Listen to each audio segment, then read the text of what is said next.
O, ito po, mga kababayan, ito na naman ako ngayon. Pang-anim na gabi na po ngayon. O, ito po yung ebidensya. O, 12:30 a.m. na po ngayon ng madaling araw. February 20 na po. Pang-anim na gabi na po ito straight. Wala pa rin pong tulo ng tubig. O, ito po ebidensya. O, yan po. Wala po. Kakatawag ko lang din po na nag-report ako sa 8888. Hanggang ngayon, o tingnan nyo po, wala pa rin po talagang tulo. O, ayaw pa rin nilang taasan yung pressure gauge ng tubig. O, ayan po straight. 6 na gabi na po yan.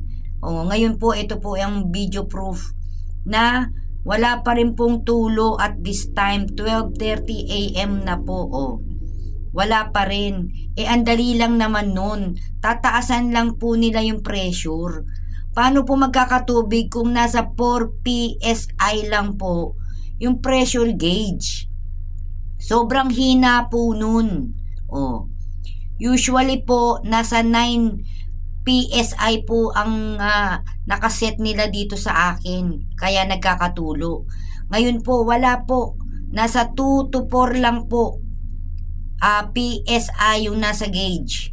Kaya po talagang walang tulo. Ayan po ang video proof na ngayon po 12:30 a.m. na po ngayon, February 20, wala pa rin pong tulo.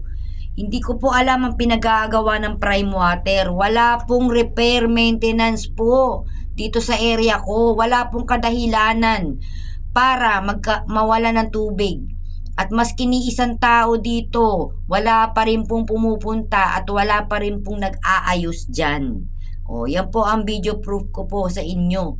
Malinaw po yan. Wala po. Yan po. Pagod na ako sa Prime Water na yan. Ewan ko na sa kanila. Ito po ang video proof. Ito na po yan. Yan po ang ebidensya ko.